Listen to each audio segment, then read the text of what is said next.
Welcome, beautiful, to the Creating Change podcast with Emma Bradford. Creating change to fall back in love with ourselves and life. Each episode, I'll be offering insightful stories, concepts, and practical takeaways to inspire your day, reconnecting to the authentic essence within. Are you ready, lovely, to embrace yourself even more and awaken to the magic life has to offer? Let's dive into today's episode.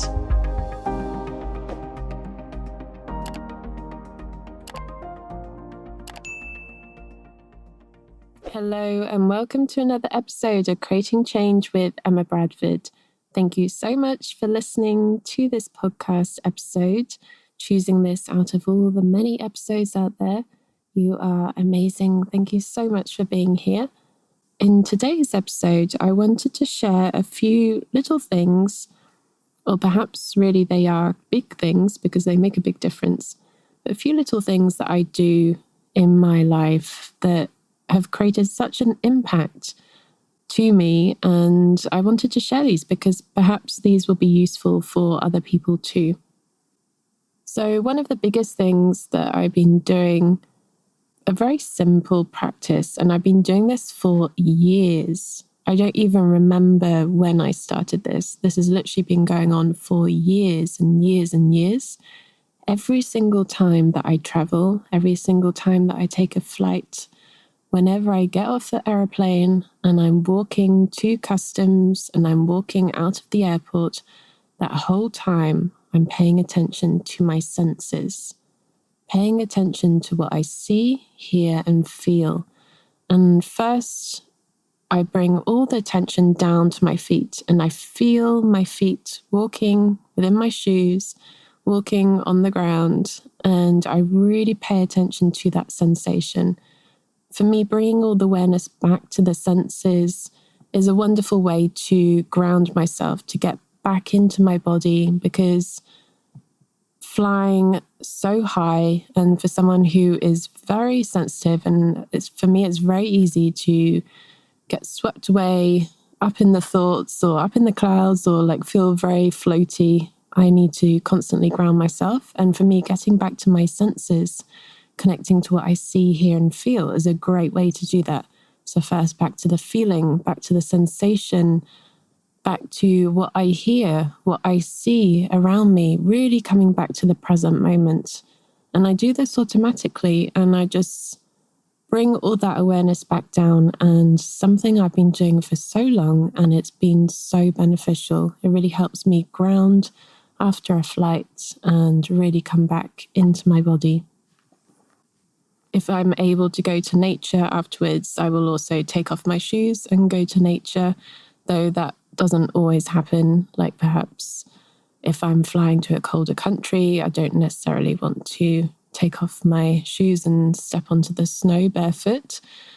Though really just noticing the sensation of your feet within your shoes and just bringing your attention back to that can be a really wonderful way to ground yourself after flying and traveling for a long time.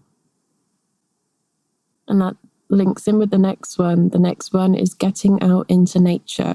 So it's so simple. This is the thing.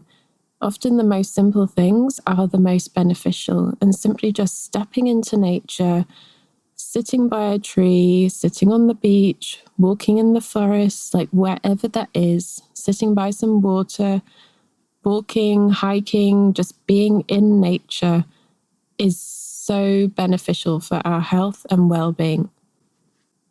Not only can we absorb all of the negative ions, which actually create a positive effect on our health and well-being in nature, we can also breathe in fresh air. We can create a really wonderful mindfulness practice, again, coming back to the senses and being present in nature.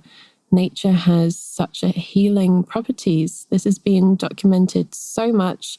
Even people create forest bathing, that you can go to the forest and do workshops and walks where you bathe in the forest, you connect with the trees, and it has such a positive impact on mental health, emotional health, and physical health.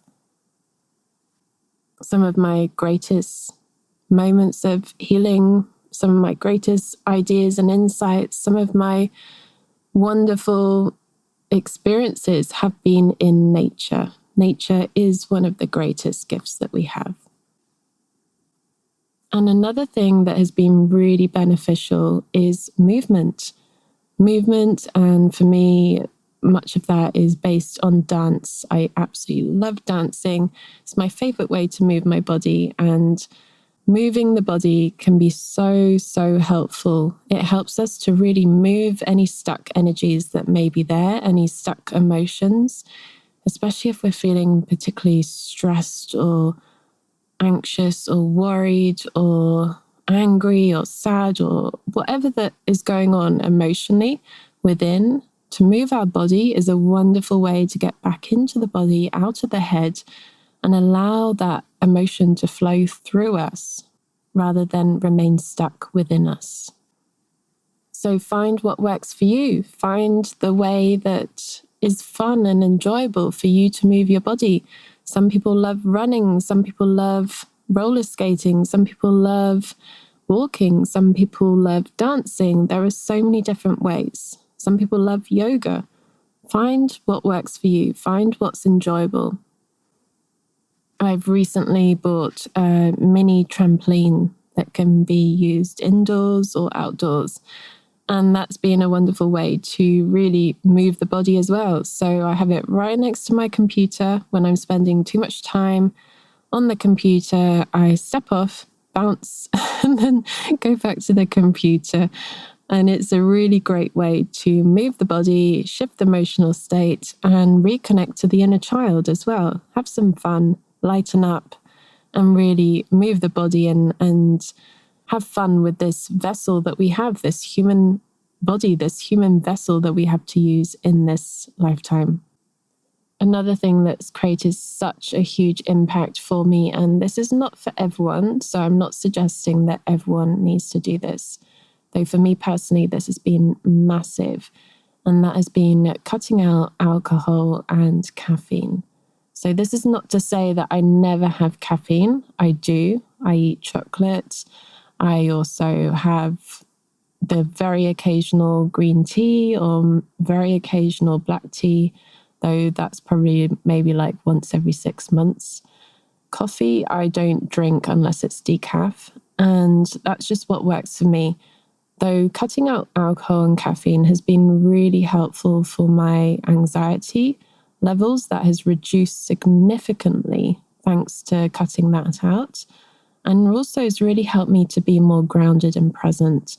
When I was drinking alcohol on a regular basis, when I was at university, going out to parties, all of that, it really didn't help me in terms of how I felt the next day, how I was functioning in my day-to-day life. It created a real negative impact on my health and well-being, and I felt dehydrated, I felt sluggish, I felt that I wasn't very grounded and centered and present within my body. So cutting alcohol out was massive, and I've never looked back. I've had the occasional sip of champagne at a wedding, though that is pretty much it. I don't miss it at all. And caffeine, I have decaf coffee if I want coffee. I love the smell of coffee and the taste of coffee. So I have decaf, and I prefer to opt for the natural decaf options. Though really it's not something that I want to have on a regular basis, is having normal caffeine, because if there are emotions present, if I am feeling tense or anxious or nervous about something, caffeine literally just enhances that even more, and it just makes it even worse. So cutting out alcohol and caffeine have been so monumental in my health and well-being. And another big thing that was really simple to implement, though it took me a little while until I used some NLP to help me with this, was removing my phone first thing in the morning. I used to wake up, switching on my phone, checking emails, getting straight back into work, WhatsApp messages, like anything that was going on online on my phone, I would go straight into that in the first waking hours, like literally when I just woke up. And I soon realized that I needed to change that because our unconscious mind is so influenced first thing when we wake up. And I don't want to be programming my unconscious mind with news, with negative stories, with stress, work, or anything like that. I don't want to connect with that first thing in the morning. I want to connect to myself. I want to ease my way into the day. So in the end, what I did is I created a new habit, and it was thanks to using one technique of NLP, the Swish pattern.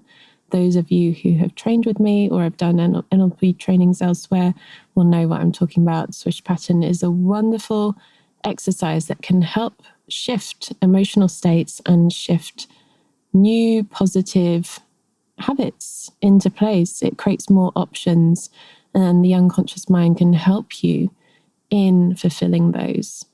So it's something that I found really beneficial. And now what I do, my mobile phone switches on with the alarm because I have affirmations that come on first thing in the morning that I've recorded with my own voice. Then I switch that off and I just simply lie there. I wake up, I connect with myself, my heart. Sometimes I write in my journal, depends how I feel. And I start the day like that. And I don't switch on my phone for messages and emails until later on. And that has been a massive, massive shift. And I've found it so beneficial. So those are a few things that I do. Obviously, this is at the time of recording this audio. I'm constantly growing, evolving, and changing. So who knows in the future what I'll be doing next. So these are a few important things that made a big difference to me until now, and I continue to do them. So yeah, really connecting to my senses after traveling, connecting to nature and moving my body in some way, cutting out alcohol and caffeine, and also not reaching for my phone first thing in the morning. And there are so many other things as well, but those are just a few things. And I thought I'd share these in case any of these were useful for you too.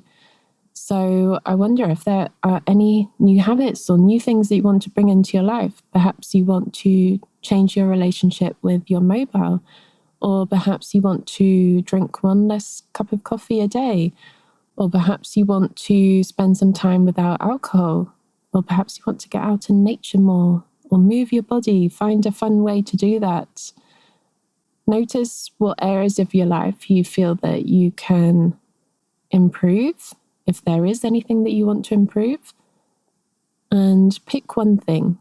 Make it simple. That's the key. We don't need to go from 0 to 100. Keep it simple. Keep it simple. Pick one thing and notice what changes as you do that. I'd love to hear your shares. And thank you so much for sharing this episode. Thank you so much for being here, listening, and I wish you a wonderful week. Thank you so much for listening to this episode, beautiful. You're amazing. All resources and links can be found on my website, www.emmabradford.net. Link is in the show description. Do come and join my community and share your takeaways from this episode. I'd really love to hear. And don't forget to subscribe so you don't miss any future episodes. Until next time, I wonder, what magic will you experience in life today?